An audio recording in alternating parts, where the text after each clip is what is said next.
Honeymoon cystitis என்ற ஒரு condition இருக்குது. இது புதுசாக கல்யாணம் ஆனவங்க ஜோடிக்கு, அதில் முக்கியமாக பெண்ணுக்கு, ஒய்ஃபுக்கு ஹனிமூன் காலகட்டத்தில் வரக்கூடியது தான். இது என்ன ஆகும், அந்த பெண்ணை யூரின் பாஸ் பண்ணுறப்போ எரிச்சல், கடுக்கிறது, வலி இருக்கலாம். இது ஹனிமூன் காலகட்டத்தில் நடக்கிறதுனால ஹனிமூன் சிஸ்டைட்டிஸ்னு சொல்கிறோம். சிஸ்டன்னா மூத்திரப்பை, யூரினரி பிளாடர், அதுக்கு இரிட்டேஷன், இன்ஃபெக்ஷன் இருக்கிறது. இது எதனால் நடக்குதுன்னு நான் சொல்கிறேன். இப்போ பெண்ணுடைய ஜனன பாதை உறுப்பில் எப்படி இருக்கும்னா, யூரினரி பாதை, யூரினரி பேசேஜ், யூரெத்ரான்னு சொல்லுவோம். அந்த பாதை மேலே இருக்கும்.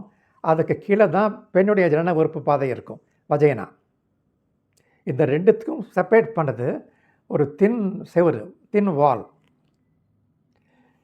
ஒரு கல்யாணம் ஆகாததுக்கு முந்தி ஒரு பெண்ணு செக்ஸில் ஈடுபட்டிருக்காது. ஆகையினால் என்ன ஆகும், பொட்டும் புதுசமாக செக்ஸில் ஈடுபடுறப்போ அந்த பெண் வஜைனா இருக்கு இல்லையா, பெண்ணுடைய ஜனன உறுப்பு பாதை, அங்கே மேலே உரசல் ஏற்பட்டு அந்த ப்ரெஷரு மூத்திர பைக்கும் அந்த சிறுநீர் வர பாதைக்கும் அங்கே உரசல் ஏற்படும். அங்கேயும் உரசல் ஏற்பட்டு யூரின் பாஸ் பண்ணுறப்ப எரிச்சல், வலி அந்த மாதிரி இருக்கும்.